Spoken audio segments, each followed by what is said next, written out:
H out of the red corner, wearing black trunks with white trim, the international superstar fighting out of Rico by way of Cleveland, Ohio. What do you expect in terms of action? I remember my early days on the basketball court when I could play like 5 men, but this fight was something else. Who would have thought we'd see Mike Tyson back in the ring at 58, squaring off against Jake Paul of all people? I've got to say, Tyson did not disappoint. The legend still moves with that raw power and precision that made him a household name. It felt like time hadn't touched him. In one corner, we had Jake Paul, coming in hot like he always does, trying to prove to the world he can hang with the best. He's been making a real name for himself in boxing, boasting 9 wins out of 10 fights, with 6 by knockout. Not bad for a guy who started out as a YouTuber, right? His only loss was to Tommy Fury, but facing Tyson is a whole different ball game. Even though he lost that one, this might just be his redeeming fight. To the winner by split decision, Tommy, applause. I loved how Tyson saw this fight as a full circle moment. It's true, Jake Paul fought on his undercard when Tyson faced Roy Jones Jr., so there's some history there. Now they're standing toe-to-toe with the man who's been retired since 2005. Tyson reminisced, "I started Jake off." "What do you mean you started him off?" someone asked. Tyson responded, "I let him fight on my undercard 4 years ago. Before we dive into what went down in the ring, let's talk about the build-up and some predictions leading up to this crazy matchup." Floyd Mayweather didn't mince words when asked who he thought would win. He straight up said, "If you're asking me, there's only one outcome I see. Mike Tyson, even at 58, is still a beast. He's got the experience, the power, and the fight IQ that Jake Paul can't match." Honestly, it's hard to argue with that. Tyson has been through it all. You don't just lose that fight sense.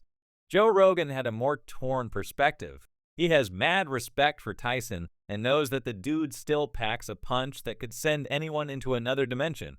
He even joked about it on his podcast with Russell Crowe, saying, 58-year-old Mike Tyson is not your average 58-year-old Mike from down the street. But he also pointed out that age catches up no matter how legendary you are.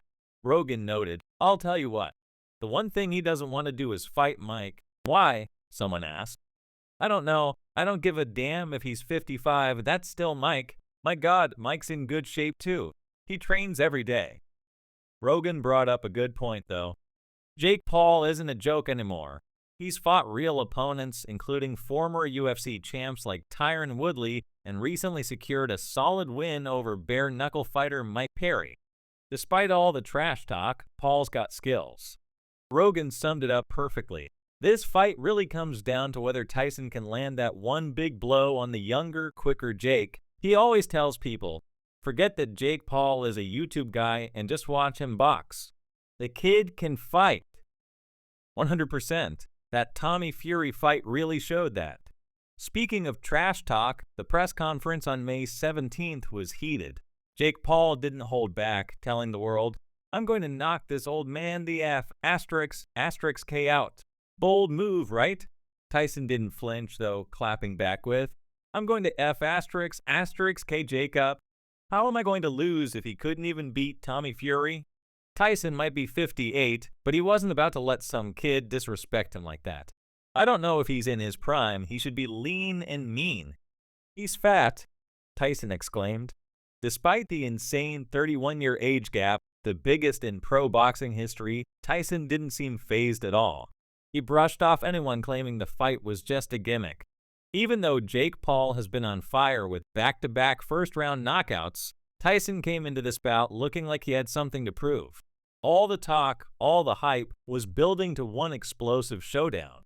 Jake Paul should be able to wear Tyson out, especially if he plays it smart and stays defensive early on. I mean, Tyson's 58, endurance is definitely going to be his biggest challenge. But let's be real, the guy still punches like a truck. If Tyson's going to stand a chance, he needs to come out swinging and land a couple of big shots right from the start. Expecting him to last 12 full rounds at that age is asking a lot, even for someone as legendary as Mike. But the man has been training like an animal, so I doubt endurance would be an issue. Let's not forget the delay situation. Originally, this fight was supposed to go down on July 20th, but it got pushed back after Tyson had a health scare or some kind of ulcer flare-up that sent him to the ER. Many people were worried, myself included. Thankfully, Tyson says he's back to 100% now, and they've rescheduled the fight for November 15th. Still, with everything that's happened, you can't help but wonder if health issues might catch up to him in the ring. There's definitely some concern about Tyson's safety. This isn't just an exhibition, it's a full-on professional fight, no headgear and 14-ounce gloves. It's the real deal. Some fans are nervous about what that means for a guy Tyson's age, especially with the risk of brain injuries. He's even been using psychedelics to improve his quality of life, which is wild to think about. But this fight is his first professional bout in almost 2 decades. No matter how great he looks in training, there's always that looming risk. Meanwhile, Jake Paul has been active. He even fought Mike Perry in the bare-knuckle scene after the original fight was postponed.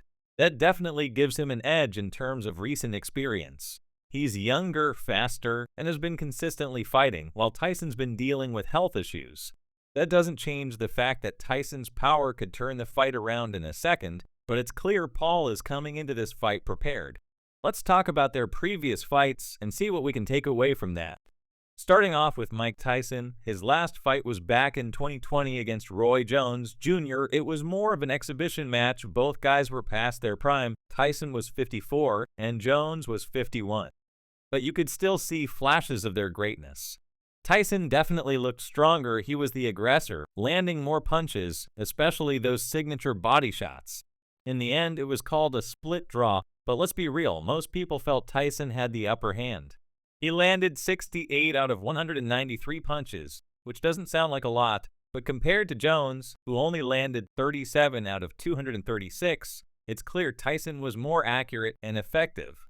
Christy Martin even scored it 79-73 in Tyson's favor, but then Vinny Pazienza gave it 80-76 to Jones, which a lot of people thought was controversial.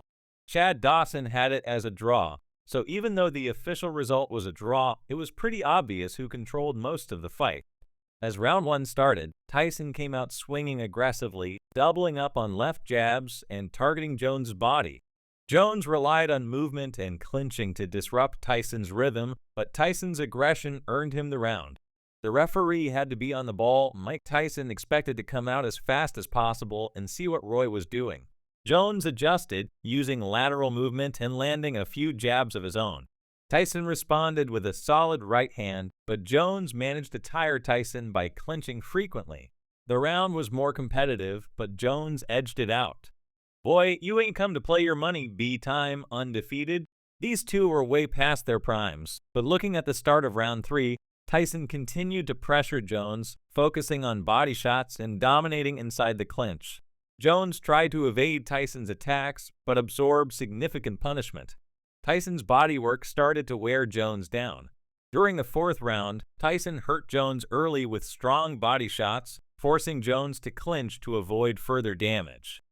Tyson controlled the round with consistent pressure and superior power, landing significantly more punches than Jones. Tyson landed a clean left hook followed by more body shots. Jones was busier with his punches, but couldn't land anything significant. Tyson finished the round strong, asserting his dominance. Coming up to the midpoint in round 5, Tyson continued to rattle Roy Jones. Jones was ducking down and wanted to close the gap to clinch. Tyson wanted to create some separation. He controlled the fight with power and aggression, moving Jones around the ring and landing heavy shots.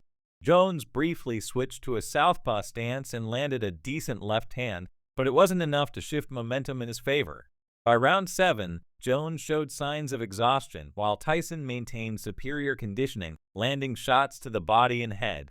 Jones attempted a comeback with combinations, but Tyson absorbed them